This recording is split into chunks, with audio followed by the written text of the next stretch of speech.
Welcome to Soul Knowledge. I'm your host, Rocky K of Tune Into Wellness. We are souls having a human experience, and this podcast is where we remember that. Your soul has lived lifetimes. It has a history, a purpose, and a wisdom that goes deeper than anything your mind can analyze. My work through Reiki, hypnotherapy, past life regression, subconscious healing, and intuitive transformation is to help you not just learn about your soul, but to actually know it. Here I'll be sharing real stories from real sessions, lessons from the unseen, and truth telling about what healing really looks like. The messy, mystical, holy, human, sometimes hilarious, often uncomfortable, absolutely life-changing parts of it all. And I'll warn you now, if you don't like the honest language or the occasional well-placed F-bomb, this is not the podcast for you. Because sometimes the most spiritual thing you can say is, fuck this, I'm done repeating this pattern. So let's take a breath. Tune in.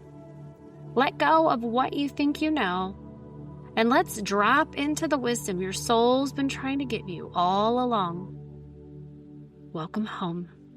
Welcome to Soul Knowledge.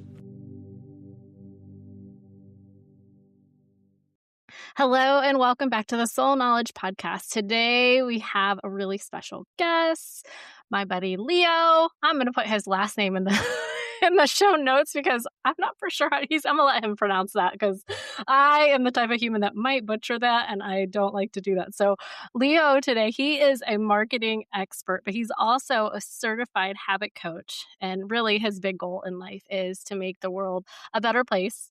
And he loves long walks on the beach. So either way, Leo, I am going to allow you to finish introducing yourself, say a little bit more about you. I'm super happy to have you here. I'm stoked for this conversation. So I'm going to give the mic to you. Yeah, thanks. Thanks so much. Yes, it's such a pleasure to be here. I'm honored. And it was a mutual friend that brought us together, Sarah. She's amazing, such an amazing human being. And I'm sure you'd agree that in the world of spirituality, things gravitate towards each other. You know, spiritual things vibrate and are magnetized and pulled together. So I don't think it was an accident that we got to meet each other. We have very similar interests. So I'm a professional marketer. I run multiple businesses. I'm a father of 3, but my huge passion and inspiration comes from self-development, spiritual learning, and spiritual growth. And all that to say that it is in the spirit of serving others and trying to make this world a better place. I feel like that's my purpose and that's my calling, the thing that makes me happy. And I'll mention something funny. When we first met, we had a pre-chat before jumping onto the podcast. When we were first introduced to each other, we had a great conversation about what should we talk about? We could talk about business. We could talk about money. We could talk about marketing. And then I was like, those are all the things that I do talk about. But the thing that makes me the happiest is helping people from the inside out. And I'm like, but there's not a lot of money there. So that might not be fun to talk about. and you said, you know what? I can see that you're really lit up and passionate about that. That should be the focus of our conversation on this podcast. And I'm like, heck yeah. Dreams come true. Let's do it. Yeah, I love this. I mean, if it's something that you're passionate about, it's going to attract those people, right? That you really want to work with, they'll be like, dude, this Leo guy, he's cool. Like, we're vibing. Yeah, I want him to help me, break my habits or market my business. And so, yeah, I love this. I'm excited for this conversation because, like you said, our initial call was so cool. And we're like, we should have freaking recorded it. It should have been the podcast. Oh, that should have been a podcast episode. But I want to ask you, what brought you into the world that you're in now? What was the inspiration for you behind this podcast and the work that you do? Because it's so specific and unique and interesting and awesome. What brought you into this world? And that might not be an easy answer, but I'm curious. And maybe the listeners are. It might not be, actually. And it's funny because I was literally just talking maybe this weekend to somebody about this. I remember last year, I was sitting down meditating and I was trying to name a webinar thing that I was going to do, a little workshop I was going to do. And in my meditation, they're like, you're going to call this alleviate your stress, elevate your soul. And I cringed at the word soul because I was like, oh no. Oh, no, no, no. Because see, I came into this thinking I'm going to help all these people, right? But I don't want to use the word soul and all the woo woo stuff, but I'm going to bring them in the non woo woo way, but they're going to fall woo woo, like whatever it is, And so I was like, ooh, we can't use that word. And like everything in my body was like, you're using the word girl, And so, like, obviously, fast forward, everything in my business is soul related because that is like, it is what I do essentially. So now I'm just like, you know what? All right, let's just embrace this. Let's name your podcast Soul Knowledge. And there's so much of my stuff that is soul related. So honestly, what brought me into it was, you know, okay, this might kind of go a little bit in a rabbit hole, but our bodies are so complex. You think about our bodies, you think about like all the way down to like cell level, like how complex a tiny cell in a body is.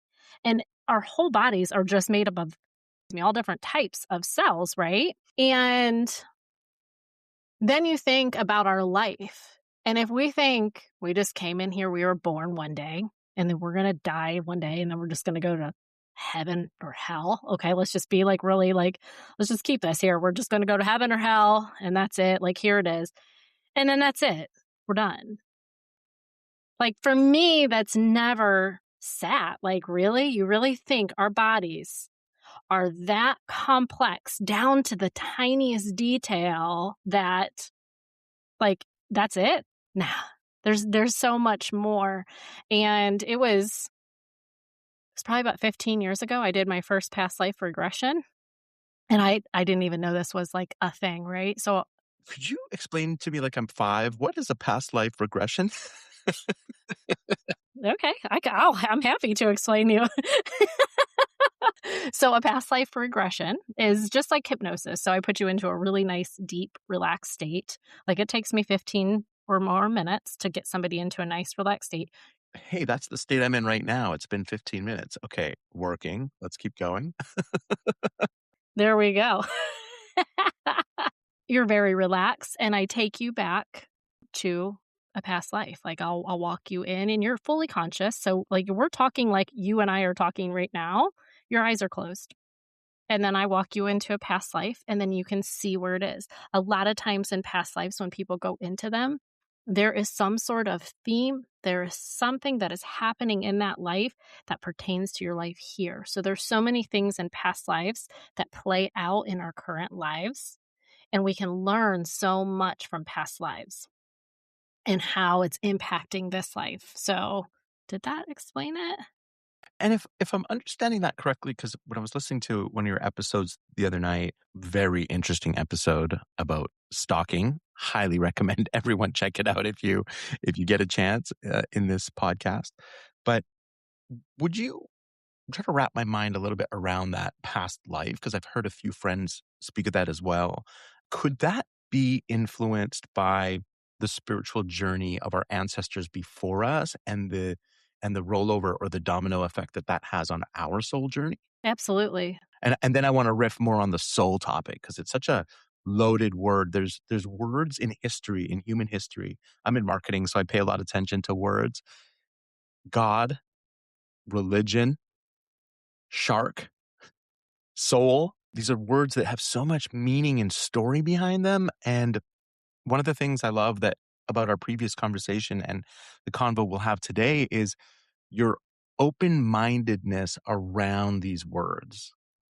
For some, they bring up a lot of energy, whether it's past trauma or negative energy. For some, it brings up beautiful energy.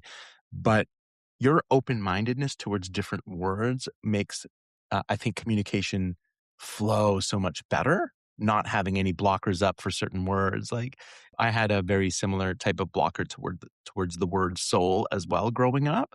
I spent a lot of my college growing up in university atheist, thinking that I knew everything and that when I die, everything's just nothing. And I was very depressed. I was like, no, no, no. I'm just molecules and energy buzzing. And then one day it'll all just go and there's nothing else. They can't be. But then as I studied more and I learned and I talked to amazing people, my mind started to open up quite a bit more. And I'm like, actually, I I'm just a tiny little speck. This is so much bigger than what I think I know, right? So words are very loaded and have a lot of meaning for different people, but please go on. I just wanted to quickly touch on that throughout our conversation. If we bring up any words that listeners are like, I would just say have an open mind about it and let's get more curious and learn more about these words. Yeah, 100%. Especially if it's a triggering word, right? Yeah. So the soul, our ancestors, they lived their life. Their soul has things that happen and that maybe impacts us. Or I would love to just dive deeper into what your thoughts are around life before life. Because my daughter asks me all the time. She's like, "Hey, Dad, where was I before I was born?" And I'm like, "That's the hardest question. I don't know, honey." No, well, I can help her. I can help answer that. Yeah, so, I mean, what I do though, and what I understood from going into that past life regression, which it was actually a really interesting way how I stumbled upon past life regressions, is I was going to a hypnotherapist because I was having trouble with my marriage. And one of the times I was coming out of hypnosis, I woke up and I thought about a book I had picked up at the bookstore like the week before. And that I just sat there like that image of that book came up and it was called Soulmates. And I was just like, "Hmm, okay, I guess I have to go buy that book." So I went back to the bookstore. I bought the book, and guess what?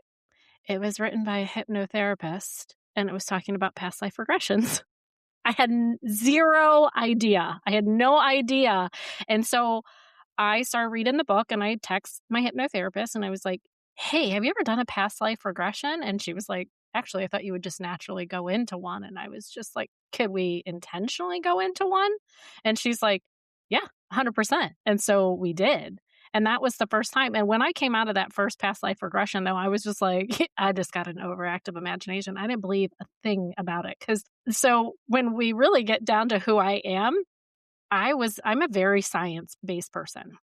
I am like, I believe in like the Big Bang, but I also believe that there was some sort of source of energy like God that might have created the Big Bang, you know? Well, I have to riff on that a little. So I read this incredible book by Neil deGrasse Tyson about the cosmic universe, and he's a physicist that is one of the smartest in the world. And he wrote a book about the questions and answers of the universe. And here's what's really fascinating about what you just shared. He shared that there was a big bang, so science can prove that everything was once a very tiny speck, smaller than a dot on a piece of paper, which blows my mind. That's wild. He's like, we can scientifically prove that that happened, that everything was a dot at one point and exploded with so much energy that it created everything. And I'm like, well, that sounds really bizarre, first of all. That sounds woo-woo to me, to be honest. But that's what happened, and science can prove it. But here's what he said in the book that was powerful. He said, here's the thing: science can prove all that, but what science cannot prove is how the dot got there or what was before the dot. And I'm like, always a mystery. There we go. Now we found it. You heard it here, everybody. Oh, there it is. We got it. We're going to write a book now, Leo. Me and you. Life before the dot. Oh, what was before the dot? Yes. So, yeah. So it was that experience, though. I came home and I sat with it and I was just like, how could I have made that up? I mean, it was so vivid in my mind. And like, I mean, my sister in this life was my sister there. Like, it was just really interesting, all the things that had come up. And I don't know. And so then fast forward 15 years or whatever, 10 years, I want to help people. What helped me the most? Hypnotherapy helped me a lot, a ton. It saved my marriage. I'm still married. I've been married for over 23 years now. Like I got adult children now. Like my kids are adults. You're in the top 10%. Yeah. See, like I made it. And so I'm really grateful for it. But the thing is, it was all in my head. That was all me, you know? it was just, she guided me into what was already there, what was already in my heart, what was in my soul, what was in my mind. And I love that. Like, I love to do that for other people because, there's so many people that do this kind of work and they're the ones doing it. But me, I'm just guiding you through it. You're doing the magic. Like, you are the one, finding the answers. And I think we can learn so much if we really dive in because, I mean, since then, I've probably done at least 15 past life regressions, at least. And there's so much information. I'm actually like, there's a workshop coming in August. It's a 3-day soul knowledge immersive workshop that I'm building and creating where there is multiple past life regressions and then we make soul maps. We really learn about the themes of these lives and how they're playing out. And you really can understand your bigger purpose in this life based off of going back and discovering, going into these past life regressions and learning all about you. You can learn about specifically relationships, physical ailments. Karma is a real thing and learning how to clear that out. You can do so much, but you can also collect end of life knowledge at the end of a past life regression. So I always take you to your death scene. And so then you have that moment to reflect back on your whole life. Here it is. Like, what did I learn? Like, what lessons did I go there to learn? Did I learn them? And how is it relevant in your current life? Like, how am I using that? That is so powerful. So, so powerful, to get that information to really understand the whole point of that life and then to see how it's playing out in your current life. So powerful. I love that. As you're sharing, something that came up for me in my mind is I feel like, so I'm new to all this, and thank you for enlightening me and educating me. As you were sharing that, all I could think about is my future generation. So I think about my children. I think about the actions and my decisions today and in my lifetime that impact my children's lifetime that will impact their children and their children. And it really, not in a bad way, puts pressure on me now to do better. So as you're talking about past lives, I'm thinking future lives. I don't want my stuff to pour onto the other children and their children without doing some healing and doing some important work. So what are your thoughts about in the present? What are some of the things that you recommend people really, really focus on? Maybe some things that we can do on our own and then things that we can do with an expert. So doing past life regression work is obviously one critical step and thing that we can do to improve, to grow our soul, to pay it forward and leave a good impression, make the world a better place for generations to come. Are there any other things that you would recommend or that you walk your clients through, maybe habits or simple things that help them in these areas and help them do some of this without having to directly work with an expert, things that they can do there on their own? Any habits or tips? Well, I don't know if it's necessarily a habit, but probably the easiest thing and one of the number one things that I have people do is to look at the people in their life and look at them as teachers. And what are they trying to teach you? Okay. And these can be people that we don't like. They are 100% teaching you. And what I understand about the soul is we make agreements with those people. We make agreements with every person we interact with in this life. And they agree. We agree to whatever. We have, the guy stalking me. We made an agreement somehow. Like there was an agreement. Like, and I actually went back, I had a past life with him. I'm not going to get into that today, but like we had a past life.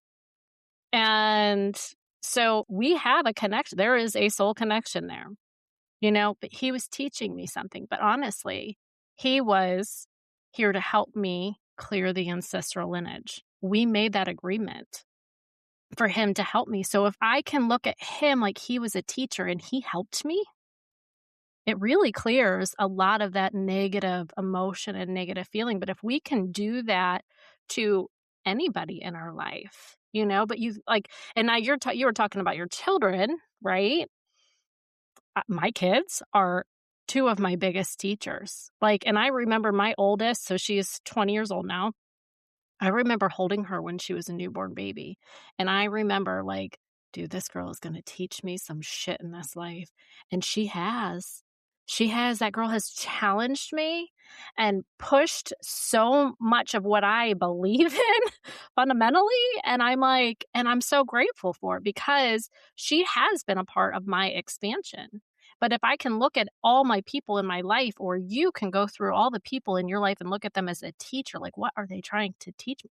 We got to take the lessons in life. Like, there's so many lessons that we are here to learn. And if we don't learn them, they're going to keep showing up. So that's where you see the patterns and the repeat and stuff. And so when you think about habits too, like what you do is work with people with their habits, like, are you learning the fucking lesson? You know, like, or does this 2x4 have to get a little bit bigger, right? You know, like, is it coming, you know? And that's how the world works is it's going to be like, here, we're going to nudge you.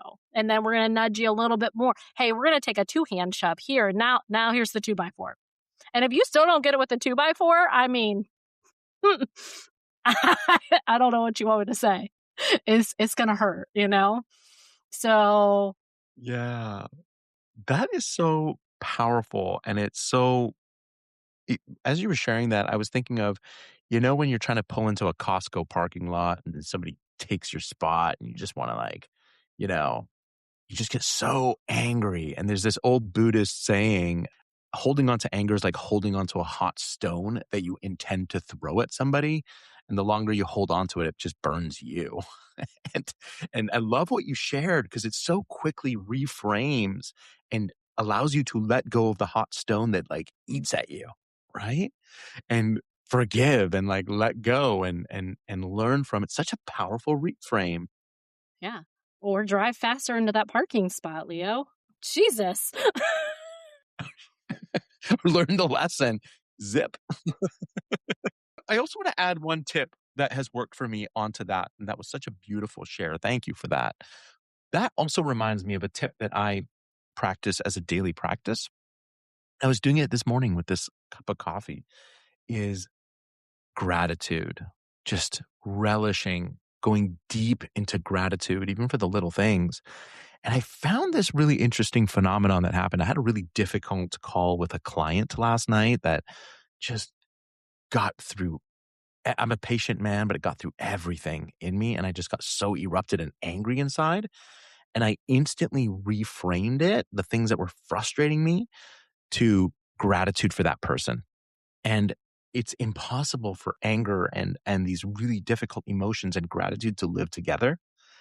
And I found that was so powerful. So part of my daily practice is I always start my mornings with planning for the day, but I also start it with a minute of gratitude or just writing a few things that I'm grateful for. Has that played a role in your journey as well? Huge. If if you talk to any of my clients, that's my favorite thing. I'm like, "Oh, it's my favorite." Everybody, like, let's say thank you. And honestly, this year I have maybe even highlighted it even more, which I am a huge gratitude person, but, like, I'm really learning to, like, truly sit in gratitude, like, just sit in that feeling because that raises your vibration, you know? And we were talking about, like, growing our spirit, like, that is like, sit in that gratitude, like, that's a very high level of energy, and that's just gonna elevate everything in your life, you know? And retrain the neurons and the pathways for something different because we all come from that 10,000-year-old brain that's always looking for problems. Yeah. Oh, always looking for problems, right? Yeah, exactly. Fault finding, problem finding, our brains and I think about the cortisol and the stress, and I'm really trying to do my best to be a non-stressed parent. It's hard running multiple businesses, sole income for the family, pressures from all directions, and then you got your kids not brushing their teeth. Holy smokes, I'm really trying to keep my cortisol levels down. So gratitude is essential, and I'm gonna reframe everything to those little teachers. What are they trying to teach me when they don't brush? Yeah. Oh, there, yeah. I'll tell you, you just made me think of you made me think of when my oldest is my slow child, right? And my younger one is my soldier child is how I classify them, okay? So my younger one is 18, and then my older one is 20, and I remember telling my oldest, so at the time she went by Billy, and I was like, "Billy, I need you to brush your teeth." And I said it to her probably like 10 times. And finally I was like, "I said brush your fucking teeth," you know? And I guess she still wasn't brushing them because then her 3-year-old sister, my soldier child, she was like, "Mom said to brush your fucking teeth." And I was like, "Oh god." And yeah, so I like the stressed parent, I think there's, it's not about being stressed. It's how we manage it and how we bounce back. Like, if we do lose our cool with our kids, it's, reframing it like, okay, mommy, daddy, like I'm so sorry. Like, I totally lost my cool. I got really frustrated with you, like, because you didn't brush your teeth. I need you to start brushing your teeth the first time I asked, so then I don't lose my shit. Like something like that. It's like giving them that apology. And I think that's where so many of us, the older adults, we didn't get apologies from our parents. And that's how we really, when we talk about growing our spirit and shifting things and making it better for our children is apologizing when we're wrong, you know? Like giving that apology, showing them that we are not perfect adults, you know? And I know, so you work with people with their habits, right? I mean, when you're working with a client on a habit, I mean, I'm guessing it's not a perfect process for them too, right? It's a mess. It's like working out. I know you're a gym lover as well. I treat it like working out. Like it's not supposed to be some glamorous thing, but if you do the hard thing long enough, it starts to be fun. And just enjoy the messy process and aim for only 80% perfection. Right. And so it's learning to not be perfect with everything. Like whether we're shifting our habits, whether we're parenting our children, whether we're running a business, however we're doing it, as long as we're taking those lessons. And if we are screwing up and, I am paying for therapy for my children because I was not a perfect mom and I'm okay with that. Like it's it's okay because she's, we can go into, a whole nother topic of perspective and everything. And I did hit that in my last podcast episode about perspective. Do you remember the episode number? Because we will note that in the show notes for everyone to watch. 26. Yes. Episode 26, because it's not going to be the one right before this one comes out. But episode 26, I talk about perspective because we look through things through our own eyes. And our children look through things through their eyes. And what I have learned, even with hypnotherapy, is that we see things so much differently as a child. And I'm going to give an example. And so people can kind of see how we hold things from childhood. And so it really will change how you parent and what you're saying and how you're saying things to your children, though. But so a session, there are two sisters, and there's the older sister and younger sister. The younger sister is the one in for hypnosis. She is frustrated because she wanted to have children and she didn't because her sister didn't have children. And she was realizing that she was doing everything her sister did. So, put back into regression, she goes back into regression and goes back to a time where she was getting in the car and she called shotgun. And her sister's like, "No, I'm the oldest. I get shotgun."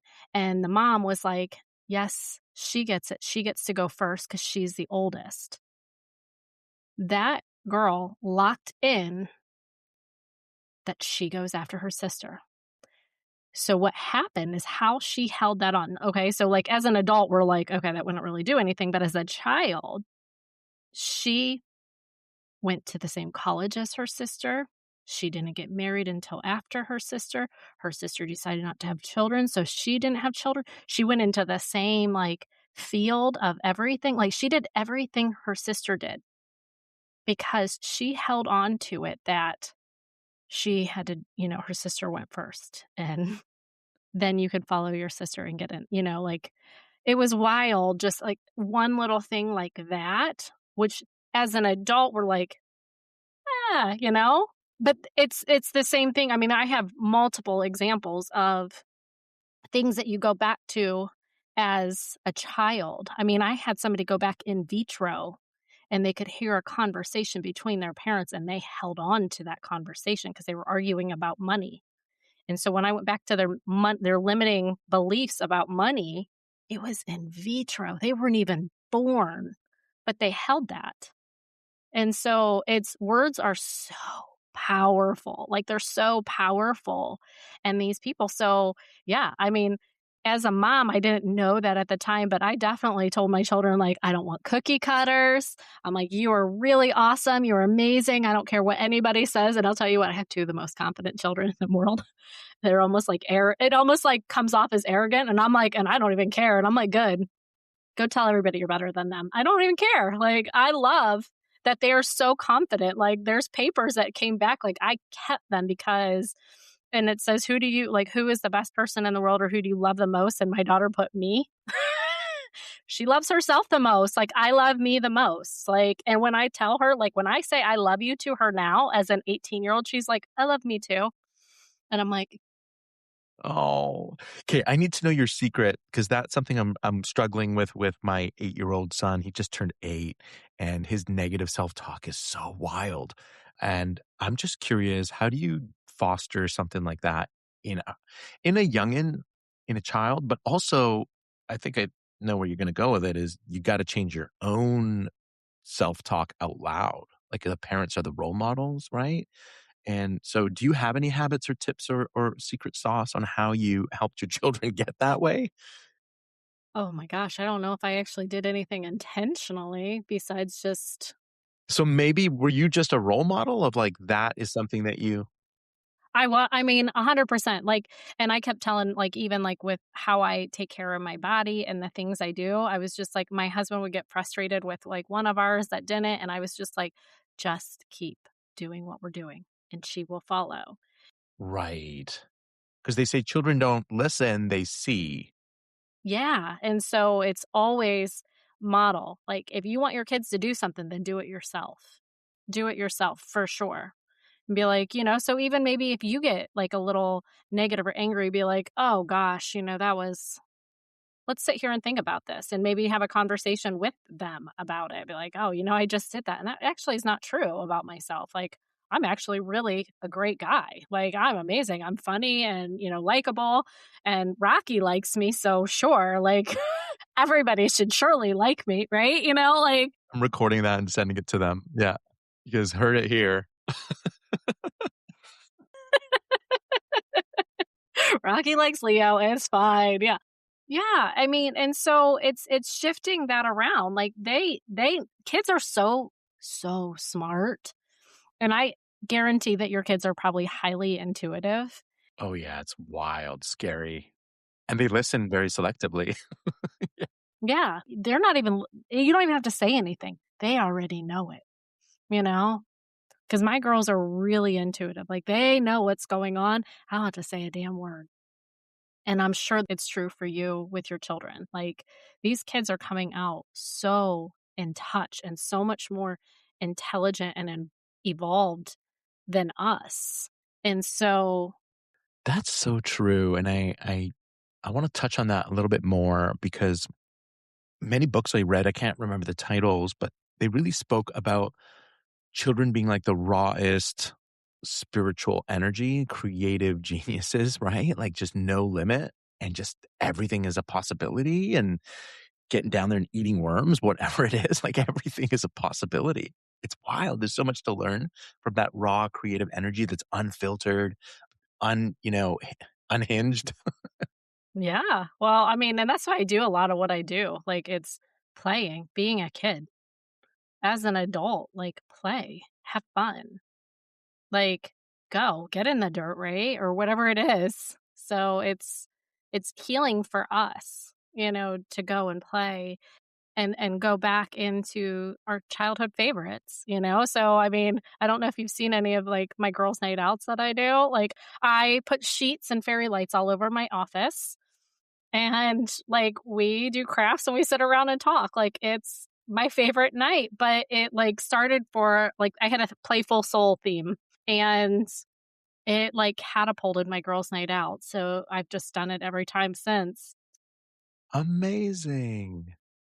Amazing. I'm gonna swipe that because I'm trying to and this is another question I had for you is, given your very unique expertise and your incredible experience, what kind of culture at home have you created for your family? What I'm trying to get at is I'm so curious about how you set the tone for this type of content in your home. Like, how do you get your children to be more in tune with the spiritual side, to consider it, all of that stuff? What kind of patterns or habits do you have at home that help? And this is a great example because it's something I want to start. I want to do these Sunday morning, more spiritual play. Like, I just want to introduce them to more than just the material. That's a loaded bunch of questions in one.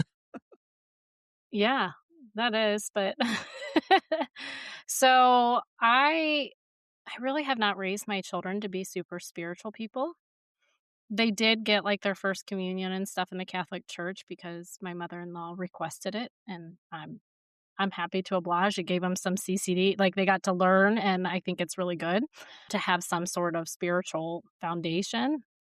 Neither of them have chosen to stay, and I gave them that option. I would never force them to go to church if they didn't want to or to participate in anything they didn't want to. I've been very open about that. Like, my youngest doesn't like to hug people, and so I don't make her hug her grandparents. I don't make her hug anybody that she doesn't want to. So it's like I let them. So she has self-trust because you let them make those decisions and Yeah, I let them make the decision about what they wanna do. Like, I mean, a all the things, like, I'm like, "Does that feel right to you?" Like, I'm trying to teach them to trust their intuition and not doing it because they feel like they're supposed to.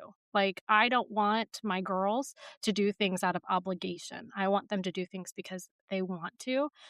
Spiritually, if you talk to my youngest, she tells me she doesn't believe in anything I do, which I'm like, "Okay." How old is your youngest now? She's 18. 18. So that was my age of like, I knew everything. I'm the smartest. There's nothing else. I'm just gonna die to blackness. That was my 18-year-old brain. Yeah, yeah, and honestly, I was very cold and abrasive to this area when I was younger too. I mean, so I actually she's the most like me, so I'm like, "Eh, she'll come around." I'm not even worried about it. So, like, I don't force it at all. Like, she knows I go to work, and that's it. Like, I don't talk about what I do at work to any of my family. Like, my husband doesn't really know what I do either. Like, I just Really? Wow. Interesting. yeah. Like, I have, like, a double life. I love it. That's amazing. You heard it here first.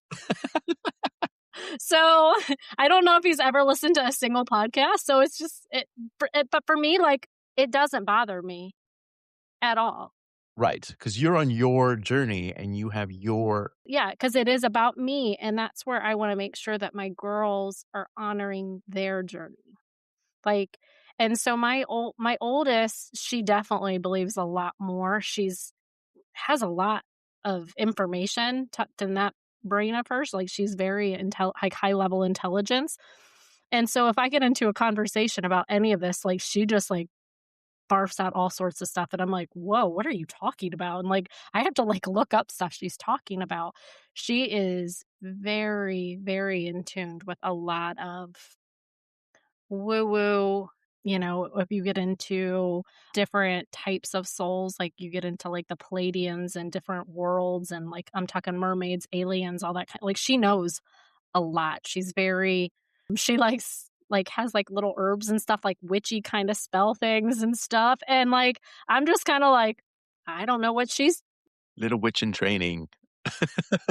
yeah, like, good, like, so, you know, I don't know what she's gonna end up doing, but she's very creative human being, and she's artistic. Like, she's in art school. That's where she's at now. So, but I let my kids make those decisions, you know? I want them to decide what feels right to them, you know? I've told them, I'm like, "Pray to your angels," like, they all believe in angels, you know, "Say some prayers." I was like, "Whoever you're praying to, just say some prayers for, you know, if somebody's not well or something like that," you know? I'm like, "Say some prayers," you know, or, you know, "Say positive," you know, it's just that kinda that's the only thing I've done with my kids, and I'm like, "If you ever." I'm hearing that role model energy again come out of you, like you're embodying and living what you believe, and through that, it has the residual effect of impacting those around you, including your children. That's what I'm really hearing. Well, I hope that is what is happening, you know, but, you know, I always think of you've seen Finding Nemo, right? Too many times, and I went on the ride. The ride was amazing. Okay, good. I was like, "Please tell me you've seen that." Okay, it's alright. But you think about Crush, the turtle, right? And how he just kinda, like, let the little turtle go. He's like, "Let the little dude go, let go," you know? And I'm just like so I like to embrace my inner Crush. You know? So it's just letting them go and letting them figure it out. I'm like, "Well, you just so you know, there's consequences to all the things you do or whatever, you know? Do what you think is right, but trust your intuition." I do. I have almost a total tangent, but I'm so curious, and I want to ask this question before we run out of time. What happens when we die? I'm very curious. With your experience and Hmm, okay. I like how you're interviewing me today. you didn't hear I'm taking over the podcast. You are loading yourself with information, okay. So, what happens when we die? Yeah, I'm curious what your feeling or thoughts are around it, especially from the lens of how our children learn that kind of stuff too. They ask me all the time. I don't okay, so I'm gonna say something that it might be a little controversial. I don't believe in hell. I believe hell is the absence of heaven. Ta-da, we're here. I think anywhere that is the absence of heaven is hell, and we are there. So, that being said, though, I do believe you go into the light, which I do life between life sessions. So, I have gotten to journey into the time before I came into this life, and it's really fucking cool, you know? Like, it's warm, it's bright, it's light. God or source, whatever you refer to, that is a big glowing ball of light and just feels amazing to be in the presence. We all have spirit guides and they're all there. It was really neat. And, you know, before I came into this life, I took classes to, you know, be able to do the things that I needed to do in this life, whatever I decided I needed to do. And I did go into a class for hope and peace, is what I learned. And I was there with Martin Luther King Jr., which is super fucking cool. I was like, oh, we're here together. Hey, buddy.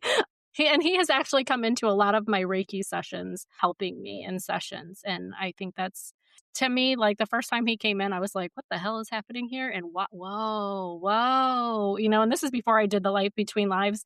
So I didn't even know we had any kind of connection soul wise.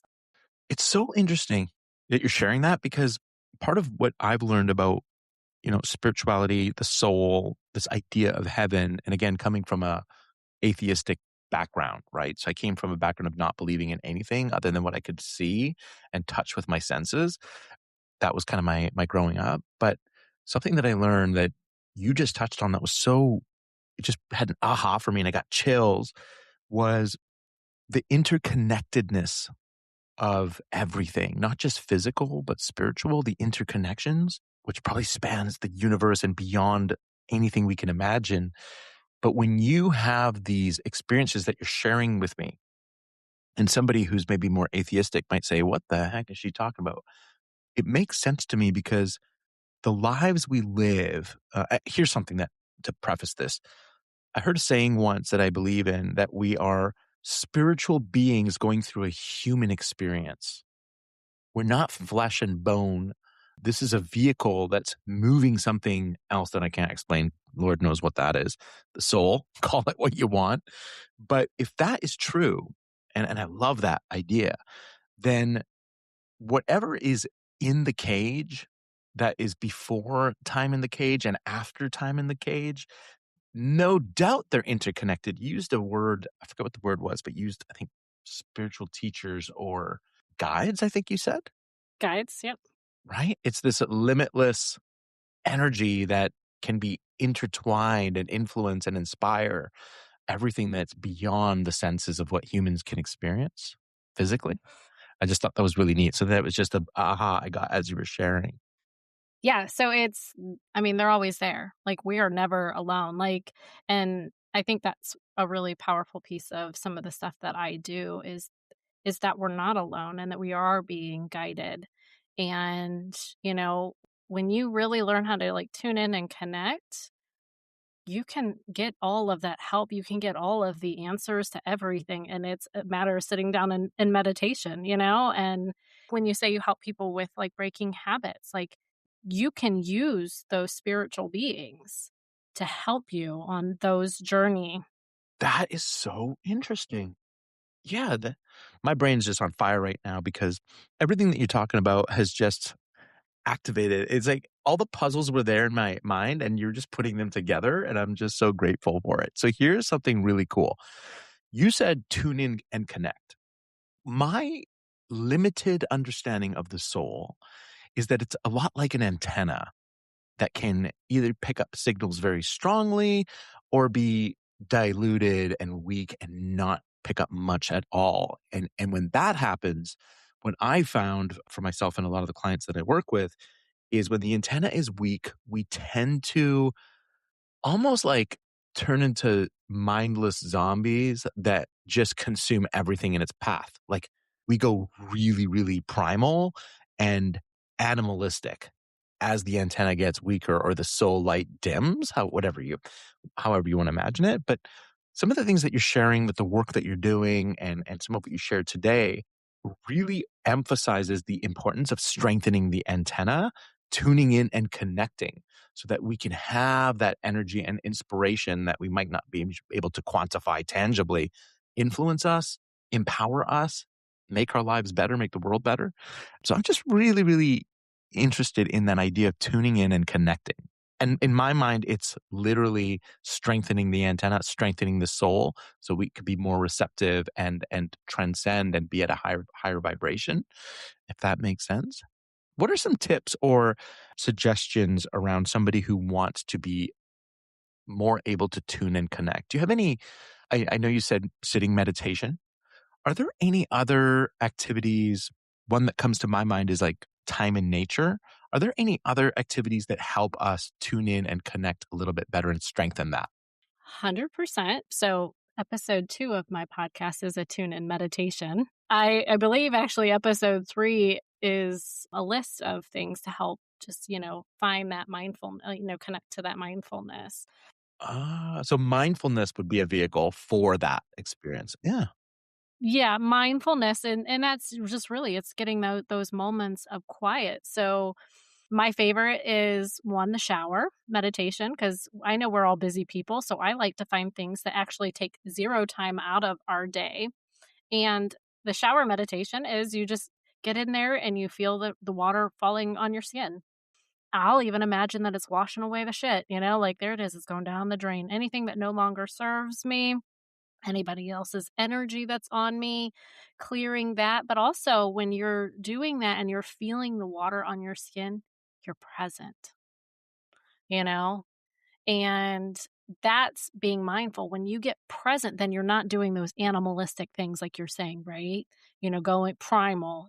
Yeah, because your antenna is activated. It's like tuned in. Oh, okay. Yeah, you are here in the now. And so my second favorite is the red light challenge is what I tell people is anytime you get to a red light, you stop and you tune into your body, like check in, like where am I feeling stress? Where am I feeling tension? How am I feeling today? Like I turn like now I actually drive with my music off and dead quiet because I get some of the most significant information in my ride. So like my notes on my phone are like I just hit that microphone and just like puke it all out. Like I create a lot of things in my car. But that red light though, if you just let's just say you just do the red light, like you just stop, you pause, you turn off the music and you just get really present, even if it's only for 30 seconds, it slows you down because when we are driving, we're either thinking about where we left or where we're going. We are never present while we're driving. And that just like, Especially at a red light. yeah. And so, like a red light, we're always kind of pissed off. And now you're going to be like, oh, I actually like red lights. I'd like it to be a little longer because here I am. I'm just like, just connecting with my breath or whatever it is, like just quiet and that deep connection. And it takes zero time out of your day. Amazing. Amazing. Okay, I want to add to this list. Okay. Yes. I want to hear yours. So you shared mindfulness, the red light challenge. They're intertwined. I love it. I shared time in nature has been a game changer for me and my family, and I want to add that to that kind of category of mindfulness. So something that I don't know if you've had experience with some of your work, but in my habit coaching practice, now these are I work with people who are trying to eliminate destructive habits. One of the phenomenon that I've experienced is when we remove destructive habits from our life, that presence or that antenna gets super strong and clear. So there's two practices I recommend everybody try, whether you're male, female, doesn't matter. The first one is, especially for men, is the elimination of porn. Remove porn from your diet for 30 days and then just be mindful of what's happening. It's insane how in tune and in alignment you become with so many things. It's so liberating and it's such a beautiful thing. And one of my missions in life is to help get this message across to as many men as possible. Many men are struggling. They have so many things going on. And I feel like that happens when your antenna gets very weak or burdened with too much. Eliminating one simple thing like alcohol or porn from your diet can have this incredibly addictive, beautiful phenomenon that happens where your antenna just becomes super vibrant. And through that, you start to fall in love with new things. It's just so cool. I just want to share that message with as many people as possible. So that's something that not enough people are talking about is sometimes removing things can really, really help. And then I don't know if I told you, Rocky, that on our last conversation together, I came, while we were talking, I came out of a 19-day fast. I don't know if you told me that. Yeah. So a 19-day fast, and I just want to quickly touch on this because it's kind of this idea of you eliminate something from your life. The fast for me, it's not really important what it was, but it was no food and water while the sun was up. And many different cultures and religions practice things like this. But the idea is that in a small window of time, how much can you take away and allow yourself to be bored enough to allow your antenna to tune into something greater than yourself? Like that's the secret. And if you can eliminate all the animal things like water, food, all the things, like it's powerful, but not everyone has to go that extreme. Another variation of this idea of fasting, just time away from something, which I love, is technology. So I work in technology, but taking time away from technology, away from social media, away from screens, it is absolute heaven because your antenna starts to get really strong, right? So that's just another principle I want to quickly share with anyone that's listening and interested in this topic of how do we tune in and connect better. See what you can take away and practice spending time away from certain things. It's powerful. So when you work with people with habits, are you asking them to kind of go cold turkey or do you kind of do like a gradual elimination? Like, how do you work with clients? For me, I have a very positive approach to things. I don't label anything as good or bad. I say we're going to try some experiments together and see what feels good for you.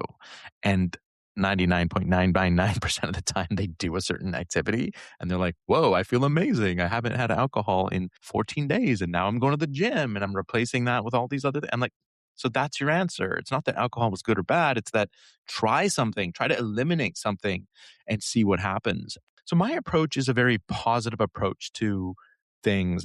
I don't often recommend something like cold turkey, but sometimes I do Because sometimes somebody is so heavy burdened with like all this muck and mud that makes them so heavy.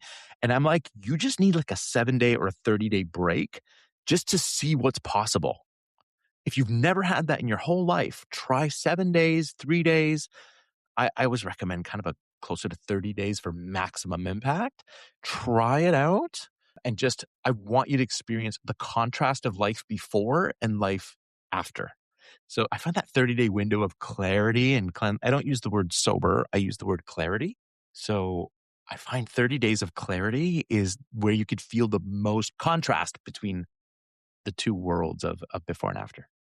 I love that. So when you are working with people on habits, do you have them work on adding things versus removing things too? Like, You know what's wild about it? I've been doing this for over a decade. When I first started, it was just about elimination. So just removing the habit. And the reason being is because through the elimination, there was so much freedom that automatically transpired. So for example, if somebody was heavy drinking and they remove alcohol, I feel like when they remove the alcohol, the sludge and the mud just kind of cleared and then they could see very clearly. But then what I found is sometimes when you see too clearly, you spot a lot of issues and you're like, I'll give you an example that might resonate with you. I tell clients all the time, let's say you do 30 days fasting away from alcohol or 30 days away from porn, for example. After the 30 days, think of it as a lake. Before 30 days, while you were deep in the trenches of consuming that stuff, let's call it sludge or toxic stuff, whatever it is, your lake is quite muddy and you cannot see deep at all. You can't see anything below the lake. It's like that. I don't know if you've ever seen those types of lakes in your area, but out here, you get these really swampy lakes. You just can't see very deep. After 30 days, you look into the lake and you can see right to the bottom. It's crystal clear. And the more time away from these things, the more clear the lake appears. But what tends to happen is some people look into that clear lake and they see something really not good. Like they might see something that they I don't know, maybe there's like a broken car or something that got chucked into this lake. And then it's like, well, now you have clarity. What do you want to do with that? Do you want to work on it or do you want to ignore it and then just go back to muddying the water so you never have to look at it again? Right? So in the early stages of my career with this, I would just have people focus just on clearing the lake so that they had a chance to look at what needs to be worked on and then just make the decision to work on it and improve it instead of masking it and filling that void with something else. But now I find what's really powerful in helping people go 5 years, 10 years and beyond without alcohol and porn are things like replacement habits. So for example, if somebody's trying to quit porn, I say, try to quit porn for 30 days. But while you're doing that, let's replace the porn with real love and connection with your partner, right? Things like that. So the replacement habits are a bit of a cheat code that make things easier, but I don't think they're fully required for you to experience the full clarity. and a lot of what I do too is, we, you're eliminating all these habits that aren't necessarily good habits, right? And it gives them that clarity. And now they're seeing all these things that maybe they don't want to see, right? Or they're like, do you feel like those habits were something that masked what was at the bottom of that lake, And so now, like, when you approach it differently, so you're adding things in, like, with real connection with, like, their spouse or something like that, do you feel like they're better able to look at the bottom of the lake now doing that? Yeah, the way I think of it, and this is not science, just my feeling, is the moment that lake is clear, you can feel quite happy and satisfied with indulgences of, well, porn is a great example because it's an indulgence of so many senses. But the only challenge with it is it's empty calories. It's like you're trying to eat something to fill a need, a necessity that you have, but you're doing it with like empty calories, like eating a bunch of cookies. They taste delicious, but they're if you just live off of cookie, you're going to have some problems. as you get older, right? You need real nutrition, real food. So the idea is work on it. It's not good. Cookies aren't good or bad, but if you stay away from cookies long enough, you'll start to find delicious treats in healthier places that truly fill you up and make you feel whole and progressive and happy. And your lake is clear at the same time. So you're getting this sensory pleasure. I'll use the perfect example of for a man. If you have an intimate moment with your wife or your partner or your spouse or your girlfriend or fiance, having a deep, present, intimate moment with your partner is going to check a lot of the boxes that porn did, but you're doing it in a nutritious way that brings you guys together and strengthens your relationship, which is a macronutrient for long lasting happiness is relationships. And you have a clear lake because you eliminated the harmful thing that was clouding it, but you're also getting all your boxes checked by having a real nutritious encounter with your partner. Gotta think of a better word. That's PG rated for the children that are listening. I like that one though. I was like, it's delicious. Making you a sandwich. Yeah, exactly. Let's call it you could have a real yummy sandwich, or you can, go for the cookies that don't really do much for you nutritionally. But to answer your question is you can have both. You can have a clear lake so you can work on things while having all the pleasures of the world that the universe has gifted us. Do both, right? But just be very selective of what you choose. So alcohol is another great example. No judgment for anyone here that loves a drink. I used to love drinking in my college years, my university years. On the weekend, it was never a problem for me. I just did it socially. But when I removed alcohol, it was such a big thing. And you think about a plant, like would you water your plant with alcohol once a week or on the weekend? Seems kind of silly. Something funky might happen with that plant. In the same way, we're more sophisticated than a plant, yet we put it into our environment, in our body. So amazing things happen when we step away. That's an interesting metaphor too. I like that. So I have a question. So you do marketing and you work with things with habit. Do they ever intertwine? The way it intertwines for me is a more of a full philosophical answer. They're both in alignment with my purpose in life, which is to make the world a better place for my generation and future generations. Like I'm here to help carry forward an ever advancing divine civilization. Like I just want the world and the universe to get better and better and improve and tap more into the soul and the more the divine, and heaven on earth is the ultimate thing that we're working towards, I think.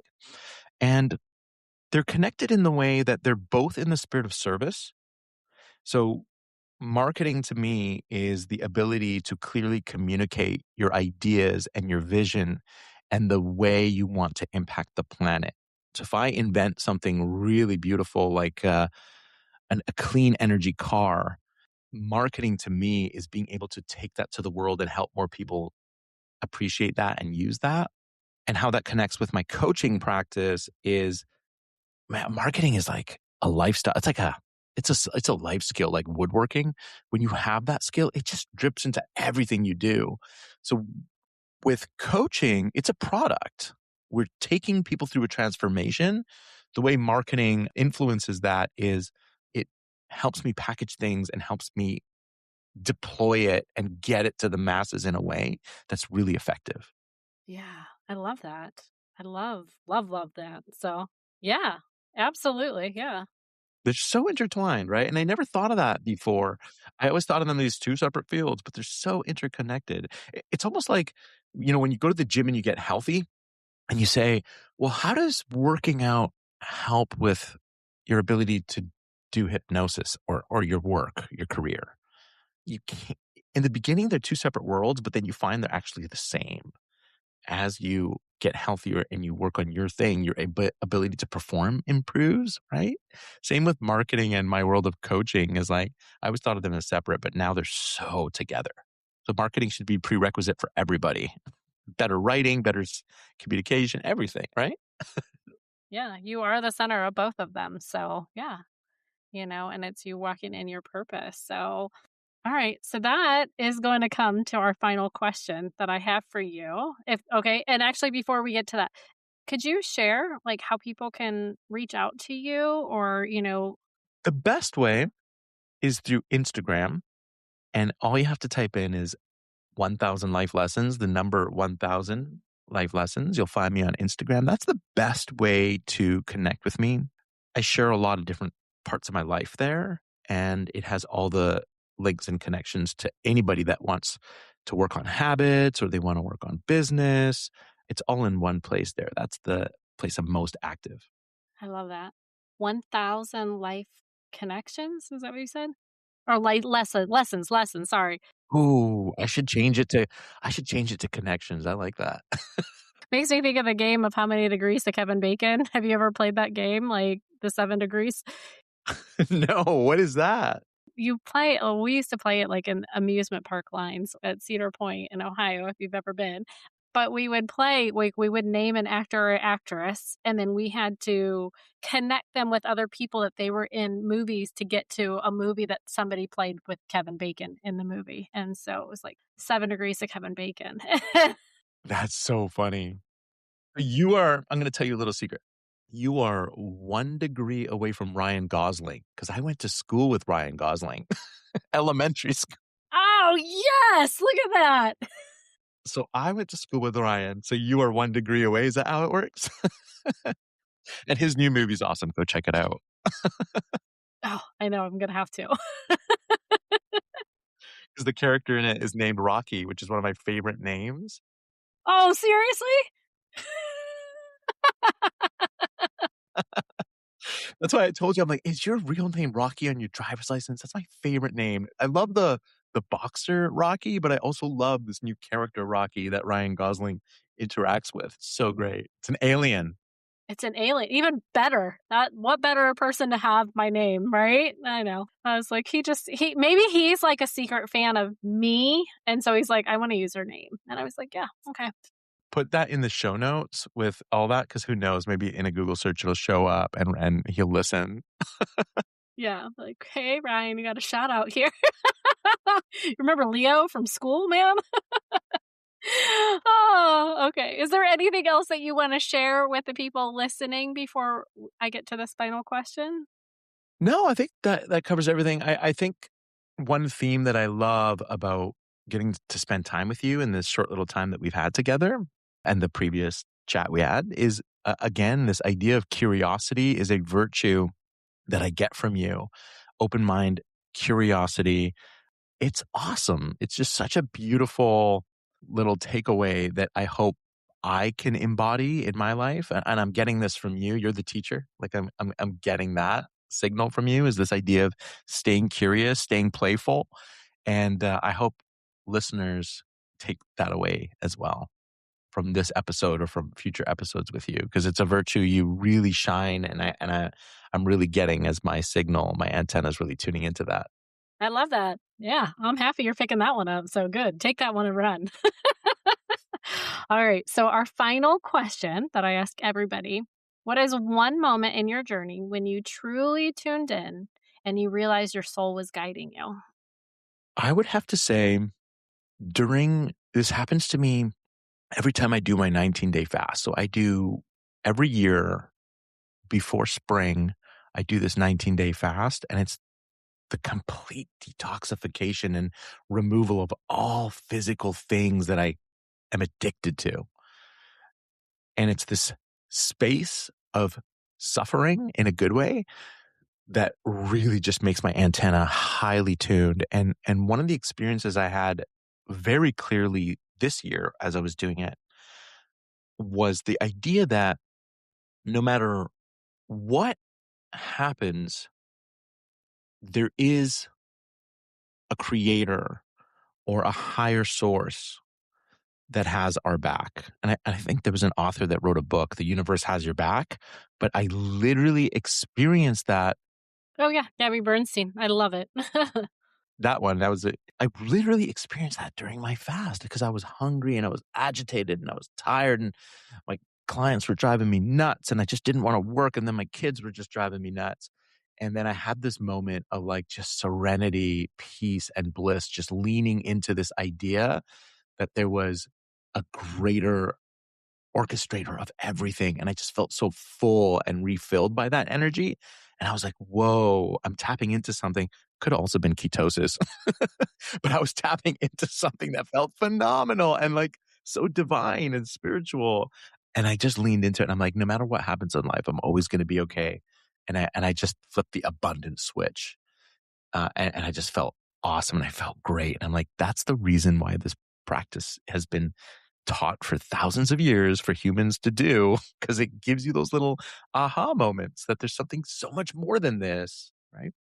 Oh, yeah. And I think if there is anything that you're like truly set some like specific time and energy towards, like, and if it's something as expansive as that, like you're going to get that much back, if not more. It's just like even in a retreat setting, like when I do, like when I say you come into a retreat energy, like you are not going to come back the same person that you walked in. Like it could only be 3 days long, but you have given yourself 3 whole days that I'm like, you are dedicated to yourself and that connection, that heart, that soul, all of that.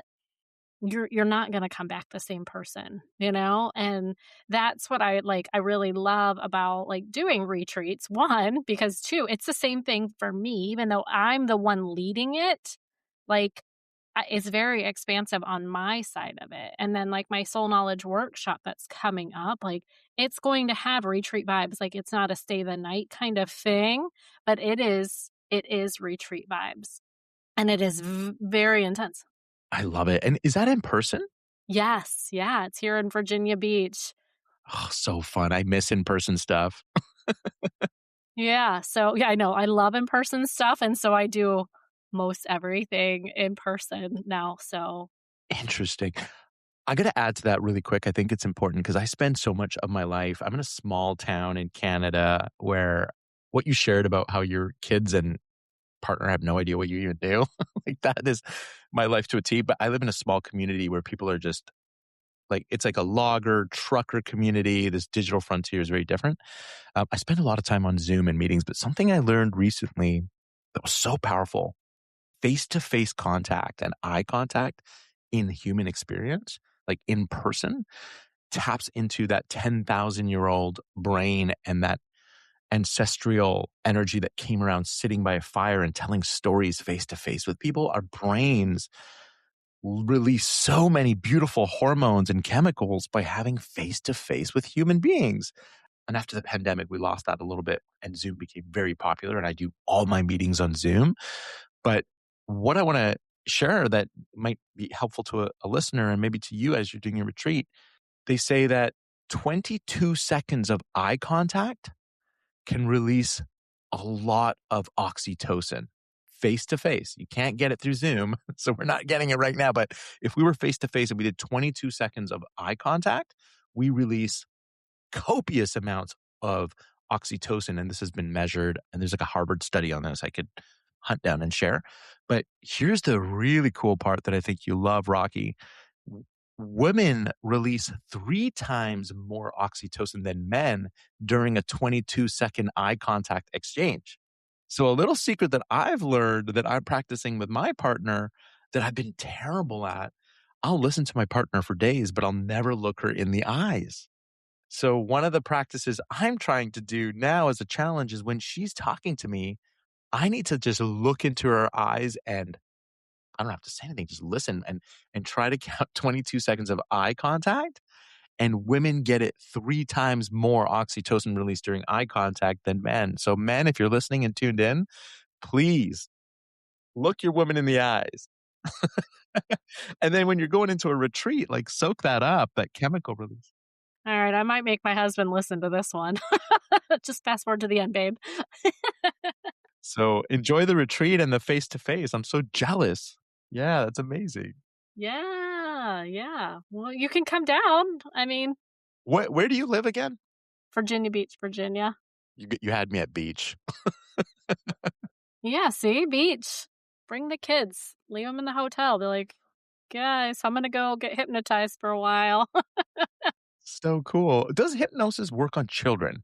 Yeah, I don't tend to do a lot of work with kids. I have done some with some, teenagers, and it's not as effective because they don't have all the life experience. So, like, when I take you back to something in your teens that was traumatizing, you have lots of life experiences after to compare it to.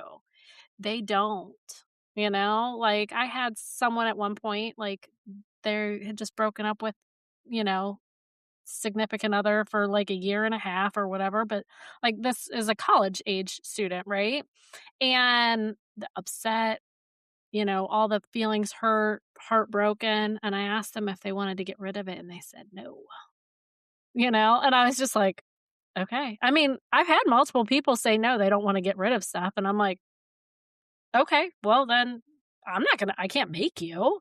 Like, and so fast forward, like, you're a 30, 40-year-old human, you're gonna be like, "Yeah, I don't wanna sit here and still cry about, the person that broke my heart, senior year." Like, you don't wanna do that, right? They just don't have that wisdom to, like, be able to look at it in a more zoomed out perspective, like look at it in the bigger scheme of life things because that is the biggest life thing for them at that time. I mean, yeah, there are some kids that go through some bigger things early on, but majority of them, like, that might be the biggest thing they go through is a broken heart. That's so interesting. Yeah, I wanna quickly touch on that. I know we're really pressed for time. I wanna be very respectful of your time too, but I just wanna shout out the individuals that you've helped and worked with, the courage it must take to be able to walk those old wounds again, and gosh, Yeah, I mean, it is hard, like, to think about going into something, but the way I do it, it is not as traumatizing or scary. Like, if you have gone through something very traumatic, we don't go back to that moment. We go to the moments after it or before it, depending on what it is. And then we clear things out. And I've just finished a recent training too where I have some other tools that would even desensitize it even more before we went into, like, a really big traumatic thing that we can go and clear out your big 6: anger, sadness, hurt, fear, guilt, and shame. We clear all those out first, and then we can go into a traumatic situation, and it softens it. It softens it so much, and in hypnosis, gosh, I'm talking with my hands here. In hypnosis, you're already a little more desensitized because we're quieting the ego. The ego is what is afraid, and is hurt, all of those things, all the negative emotions, it's the ego. And so that's quiet in hypnosis. So it doesn't feel as hard. And I think probably the bigger thing that they don't know how to be after they've cleared something out, like their trauma and their wounds, they're like, it's who they are. It's their identity. It becomes somebody's identity and they don't know who they're going to be. that reminds me of the clear lake analogy. When your lake's clear, then what? Yes. Yeah. They don't know how to handle the clear lake. They don't understand who they are without the trauma. You can get a speedboat with a jet ski, and like you can go like Yeah, but it's like, and so I always like to make sure that they can see how it impacts them down the road. But if I don't get them into a session, I can't get them to see where why this is good, and I use a lot of spiritual beliefs in the session too. Like, I take you to talk to your spiritual team, whatever it is that you believe in. I take you to that after a situation like that and be like, what can we, like, what messages do they have that's going to help you with your healing, that's going to help you moving forward? What is it that you need to know? And so those are actually the most powerful part of the session, is those messages. And it helps them. Okay, I can actually walk through life without being the victim, of whatever the trauma is, you know? And so it's people have the harder time with that. And it's really powerful to be able to release all of that. I want to add quickly to that. What as you were sharing that, an aha came up for me that this idea that we're never alone is such an important thing because it was a repeating theme that came up with a lot of your shares. And that just felt so great to hear is that we're never alone. There are forces there. We're just not alone. I think that's a beautiful thing. I have one last question for you before I jump off. I've been playing around with this idea. I know there's a lot of hype around the word trauma and people are throwing it around and it's just this trend and people are talking about it a lot more in the last decade. Everything's trauma. Do you believe in such a thing as positive trauma? If we can have an impact, a blow that hits us hard, that sticks into our system and we can't get over, can we create those similar types of blows in a positive trauma, positive way? I think of like, for example, a positive trauma for me might be my trip to Disneyland. It's like such a blunt force hit on all my senses that was so wonderful that it's like permanently stuck in my body and subconscious. So I'm just curious what your thoughts are around that word. I don't even know if it's a real word, but positive trauma. I mean, I would think so, especially if it sticks with you. Like you're saying that you went there and it stuck with you. Or like the birth of your child. Yeah, like it is a little traumatizing, you know, but it is positive because yeah, I got this kid. Like this kid's awesome, you know? Like Or that moment where you like look you I think you were sharing on one of your podcasts, the moment you like looked in your daughter's eyes and it's like, you have so much to teach me. Like I feel like that's like a positive trauma. It's just this new word. yeah, I like that. No, I've never thought of it. Like Should we make it a thing? I think about change. Well, I mean, we can. Like, why not? I mean, I'm like 1 degree to Ryan Gosling, so I feel like I should be able to, right? You have the power. You have the keys to the universe, and it's in this podcast. I just became a much more powerful person than I realized I was going to today. Thank you, Leo. You know, I guess I guess that's not the stuff that comes up in hypnosis. So I've never put any perspective, but I like to take the bad trauma and make it good, you know, and alchemize it into something that's, you know, really awesome. Like, I mean, if you like when you listen to the next part of my stalking story, I alchemize that. Like I'm using that as a stepping stone to be able to help more people. And, you know, it in the moment, yeah, that's real traumatizing, you know, and it was very scary for me. But now I'm kind of like, it doesn't have that grip on me. It gives me actually empowers me, you know, it's very empowering. And I think when people can shift that perspective and shift that feeling and emotions around a situation like that, it can be empowering. And then it would be, I guess, positive trauma too, I guess. Yeah, there was an exercise that I was at a Tony Robbins event. So I'm not sure if you're familiar with Tony Robbins.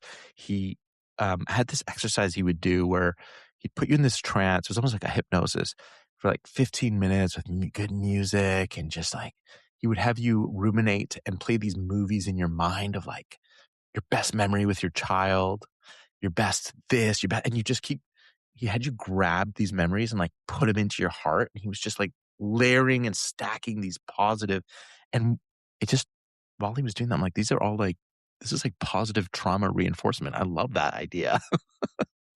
So how much of a role does, because I'm so uneducated in your field, I know that there's a lot of magic that happens through healing from the past through the difficult things. But what are your thoughts or guidance or expertise around, again, we talked a little about at the beginning, gratitude, but how much time should we spend on the difficult things versus reinforcing the positive things? Is there a balance? Is there a right or wrong?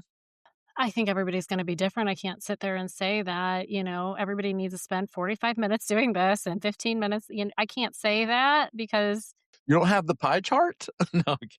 no, unfortunately. I mean, maybe if I, Workshop idea? No. yeah, I'll have to sit in meditation with that. I'm going to have to ask some higher powers for those answers. All right. I'll tune in for the answer next time. Um, exactly. And I think everything has a season, you know? And I think there are seasons where things are coming up and it's making you really uncomfortable and they don't feel good. And when things come up, they're there for a reason. It's time to take care of them. Like we are going to recycle. It's there. And if it comes up, it means there's something to deal with. And I mean, I have had things that I thought I've healed and cleared, and I keep going back in and I'm like, oh, there's another layer. We were talking about the onion in our first call before the podcast. Like it's just like keep peeling all those layers away. But sometimes it's really nice just to walk away from the healing and just like be like, and give time for Just be an onion. Right. yeah, be the onion, like, and sit there on the counter or whatever it is that you need to do as the onion, but it's exhausting work, it's hard work, and it's tiring when you really are doing the hard work and you're healing. So, we do need breaks, but we also need those breaks so that we can integrate that healing and we can understand who we are now that we've healed that, And then you can go back and do more. But I can tell you, like, I've had some times I'm like, all right, I am done for a while. Like, I was like having dreams on a regular basis. I was going and seeing people doing work. Like, well, dreams, they were like bringing stuff up. And I'm like, well, that obviously means something. And so then I'm like, what does this mean? And I'm looking, I'm like, oh, okay, well, gosh, there it is. So I'm like, okay, all right, so we gotta deal with this today? And so then I'm like, all right, here it is. Because if it's coming up, it's meant for me to like work with it, right? So Yes. I thought that was important to ask, and I'm thankful that you shared it that way because in my Persian culture and a lot of Middle Eastern families, and there's a comedian who makes jokes about this as a Cuban. A lot of times we grew up in a household where you were almost ridiculed for having certain feelings or emotions or certain things from coming up. So you were taught to like there's a comedian that made a hilarious example of it. He's like, one day he came home from school and he thought he had ADHD because he had trouble focusing on his schoolwork and he was having trouble and he was really struggling. And his parents were the Cubans who like escaped the craziness of that and they came to they made a life and they did all these things. They're like, depression, what? Like ADHD, what? That doesn't make sense. Like, what are you talking about? Like, that doesn't exist. You know what I mean? So that's really strong in culture, especially for men to not feel and not. oh, 100%. Yeah, yeah. And I think we are made to minimize, I grew up in a house like we didn't talk about any of those things. Like we like absolutely, like and then it's just like, okay, like I try to be as open and honest with my kids and I can tell that sometimes that's a little hard for my husband because he also like but then there are certain things that like his family like they talked about openly and I'm like, "Wait, what are you all talk about that shit?" And so it's interesting to see the two of us come together and like raise our children because, we didn't grow up like wildly differently, but there are certain things that I'm like, oh yeah, we never talked about that in the house. And like the men in my family didn't cry. Like didn't cry. And Yeah, because that feel in some cultures that's like a luxury. Like, oh, you're sad? Wow, because we had to build castles and harvest food. You had time to be sad? yeah, like, and I was just like, and when I first started dating my husband, I remember I was in high school and I went with his dad to drop him off at the airport to fly back to Maryland because he went to school at the Naval Academy. And the plane's taking, this is before 9/11, obviously, because I'm like watching the plane take off. And as the plane is taking off, he grabs me and starts holding me. And I'm like, what the fuck is going on right now? Like, and like, I look up and he's like, like wiping his tears. He's like, man, this never gets easy. And I'm like, what? Like, his dad was like, honestly, one of the most genuine, sweetest things. And my husband cries without any, like, he'll cry if he needs to cry. And I love that. I didn't grow up in it. So it's been something that I've had to like get used to because I have like big, tough men in my family, right? Like, That's funny because that's like my partner. Like, I don't cry very often, but I feel like my partner. Okay, here's an example. If I'm sick, I can't show that I'm sick because I will get ridiculed by my partner. She's like, "What? I gave birth to 3 children, and you're sitting on the couch with a tissue? Get up and get to work." And I'm like, "Okay, honey." all right, maybe if she listens, just let him rest. So, on behalf of any, be kind to your men, ladies. So my husband, he's the crier, right? But if he's sick, he goes in and he's like, he puts a good face on, and I never know that he's ever sick. And I'm like, you should just rest. Like, if you're sick, just stay home and sleep. Like, that's who I am. I was like, because when I get sick, I'm like, I'm done. I'm like, I'm laying on the couch. I don't care. And he's just like, really? You're not even that sick? I'm like, well, my body's obviously fighting something, and I would like to not really be sick. And so I'm going to sit here and watch TV. That's my body's telling me. And I shut down. I was like, so you can keep going soldiering on, but I am going to sit here and binge watch some Gossip Girl right now. So. Heck yeah. Oh, funny thing, you're 1 degree away from Penn Badgley. Oh, Gossip Girl, he was the really handsome guy. They're all handsome in Gossip Girl. He's the Netflix You. That guy, he is creepy and That guy. Right, he was in Gossip Girl, was he? He's creepy in You. Handsome but creepy guy. But you're 1 degree away from him through me because we're of the same faith, same spiritual belief. He recently became what I am, which is Baha'i. So we're actually really close in community, which is kind of cool, which is a degree away. yeah, that is interesting. There we go. I got it. I'm a very powerful human right now. Thanks, Leo. Appreciate it. Of course, of course. We're going to start some new trends. We got some new words that we're going to get out to the world. Rocky, thank you so much for having me. I hope it was a good session and that I can come back one day. Oh my gosh, thank you for coming. It'd be so much fun. That's like my dream come true. I don't have to do the work. I just get to hang out and talk to cool people. Oh my gosh. I don't know. I feel like we just need to have like a whole podcast, just the two of us talking. I thought it would be so cool to actually, because I do a lot of video work, a lot of filming and advertising and all that. It's tons of fun. It's a passion of mine.